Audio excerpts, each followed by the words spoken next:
အခုကျွန်တော်နောက်မှာမြင်နေရတဲ့ကိုဝေးမှန်ကတော့တန်လျင်မြို့ကျိုက်ခေါက်ဘုရားနီးမှာရှိတဲ့ယေရုစာသမဘုရင် National ရဲ့အုပ်ကူပါတောင်ငူမှာမွေးတောင်ငူမှာပဲဘုရင်ဖြစ်ခဲ့တဲ့ National အတွက်သူနေရွာဆံမင်းချိန်မှာသူ့ရဲ့ကိုဝေးမှန်ဟာတောင်ငူနယ်ဝေးတဲ့တန်လျင်မြို့မှာဒီလိုတွေကြောင့်ရှိနေပါတယ်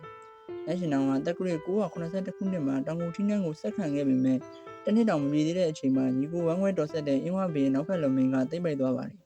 စစ်ရေးရှုံးသွားတဲ့ National ကအင်းဝဘုရင်ကိုအန်တုဖို့တန်လျင်မြို့သားငစင်ကနဲ့တွားရောက်ပူပေါင်းပါတယ်တန်လျင်မှာနှစ်ဦးသားပေါင်းပြီးခံတပ်တွေဆောက်ကအင်းဝဘုရင်ကိုပုံကံမဲ့ဆိုတဲ့သတင်းကိုနောက်ဖက်လုံမင်းကြားတဲ့အခါတန်လျင်ကိုဆင့်တိုက်ပါတယ်ဒီချိန်မှာလည်း National တို့ပဲထပ်ရှုံးပြီးငစင်ကနဲ့သူ့ကိုအင်းဝဘုရင်ကအရှင်ဖမ်းမိခဲ့ပါတယ်အင်းဝဘုရင်က National ကိုအသက်ရှင်ခွင့်ပေးပေမဲ့အသက်ရှင်မနေတော့ဘူးလို့ပြောရကြောင်းငစင်ကနဲ့အတူ National ကတန်လျင်မြို့နယ်မှာပဲကွပ်မျက်ခံရတာပါ National ရဲ့ရိုးရာကိုတော့သူ့ရဲ့ညီတော်ငယ်အင်းဝသစ္စာခံမင်းရဲ့ကျော်ထင်ကကျိုက်ခေါက်ဘုရားကြီးမှာကိုဝေးမှန်ဆောက်ပြီးထည့်သွင်းခဲ့တာကြောင့်အငူစာသူဘုရင် National ရဲ့ကိုဝေးမှန်တန်လျင်မှာရှိနေရတယ်